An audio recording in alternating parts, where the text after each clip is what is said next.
How we doing? Good, are you? Good. I'm fine. You know, obviously, you guys would want to be better on third down, you know, a little inconsistent there.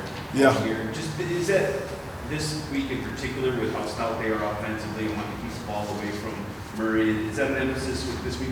It's been an emphasis for the last few weeks, and you know, we coach it, and you know, we try to execute it in practice all week. But we got to go out on Sundays. We got to get that done. We have to be better on third downs, you know, just to score more points, to stay on the field. With all the losses you've had at running back and on the offensive line and elsewhere, how proud are you of the running game and really to continue to be productive, more or less, despite all those losses? You're talking about the efficiency of the run game? You know, I feel like when we can run the football for 4 quarters, we can run the football on anyone. You know, I felt that way from day one, and we don't always have our starters in. You know, our backups have come in; they've done a heck of a job, but that's just something that we have to do better as an offense, is staying on the field, you know, doing better on third down so that we can get more opportunities. That scheme is that players or want to, why do they have that success? You know what? I'm always going to take players over scheme. So, but I do think it's both. And then Dan was complimentary of the receiving corps yesterday, just saying in the last couple of weeks that it could improve. Just wondering if you think that you guys have found something sustainable in passing game here a little bit. I tell you what, those receivers, they work their tails off, man, and they're getting better. We're in week 13. You know, we expect them to get better, but they are getting better, and I think it's going to show on the football field. Where have you seen the biggest growth in Amon-Ra's game from the time he got here to where he is now and producing at the level he is? I think his timing, you know, he's always had good route savvy, but sometimes he was doing too much and throwing the timing off with Jared, and I think that timing has gotten a lot better.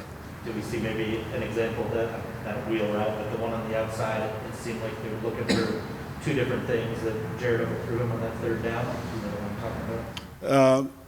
Vaguely, I remember one you're talking about. But He was looking for it short, and Jared threw it longer. yeah, you know, that was a miscommunication right there. But for the most part, their timing has been pretty good. Just one other thing on the run game and run scheme. How has it evolved for you since you moved back to Buffalo, I guess? Is this, how has that, you know, what you run and the concept changed? You know, the concepts, you know, to me is how you execute the concepts, and then it's the matchups. You know, we're looking for matchups, getting this guy on that guy. I've actually had to scale back. You know, when I was in Buffalo, I had a mobile quarterback. Not to say that JG's not a mobile guy, but we did a lot more things when I was in Buffalo. Here, you know, you're lining up, you're running your power game, and you're trying to marry it with your run action game. But I think our guys are big, they're athletic, and if they can lean on you for 4 quarters, man, they can work you down. A lot of times when you talk about, you know, getting one-on-one matchup, people think of that the pass game, right, or receiver. Absolutely. You know, we look for those matchups with Taylor Decker, with Panay. We look for those same matchups. So you're talking more about the lineman and who you're blocking than the running back on isolating on the linebacker. Yes, and also, you know, the lineman who to block and who we want to isolate a running back on. You can't block them all. So that back, you know, they have to win their one-on-one. So which guy do you want that to be? We know you think of the way Craig ran on Sunday. What was that again? What do you think of the way Craig ran on Sunday? Man, Craig ran on Sunday the way he's been practicing. You know, he was not a surprise to anyone. That's just who he is. You know, Deuce Staley, his coach, calls him Netflix because he was home watching Netflix one day, and the next night he was scoring touchdowns. You know, so that's just Craig. We love him. When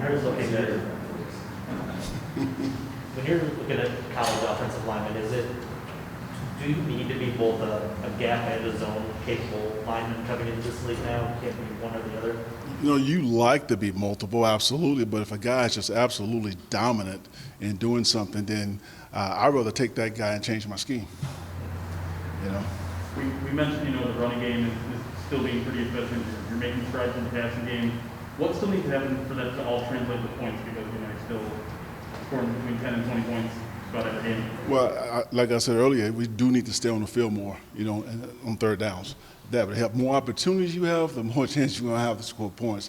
I mean, you look at week 1, you know, we went into a hurry-up offense because we got down a little bit, but we had 92 reps, you know, and we scored our most points. So we just got to figure out a way to get more reps. So in terms of converting on those third downs, is there a common problem that you guys are having on that third down? Because, you know, it's easy to say just convert more third downs, but how do you? Well, I mean, I got to give the defenses credit too. They've been pretty stout on third down, but as playmakers make plays on third down, quarterbacks make throws, and we got to block, protect, and we got to call the right plays. So it's all of us. We all have to do better. You mentioned, changing schemes to down and offensive line in college. What was that? And how did you adapt? You had a couple really good linemen already. How did you adapt? When I went down to Oregon to see Panay, when I left there, I didn't think there was anything he couldn't do. I think he has the versatility to run the perimeter, to run the zone, to run the vertical scheme. He's a pretty athletic man. That's the reason why we took him at 6. You talked about just seeing the pro day. Did you guys went on the day? Did you have to one-on-ones out on the day when you were out there? Absolutely. Spent half a day with him and his parents.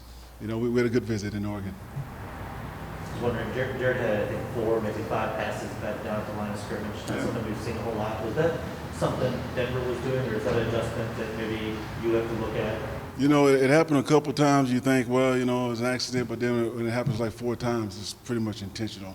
I think they did a good job of realizing that they couldn't get there, so they stopped and they jumped, and that's a credit to an offensive line that you can't get there. But when they stop and knock balls down, I mean, that's just those are like negative plays. So we'll have something for that.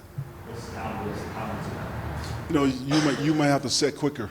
Not so much vertical. You might have to set quicker and be a little more physical. At the point of attack, just to keep people hands down. A lot of ways you can do that. Some of them are not pleasant. So, it's just the way it is.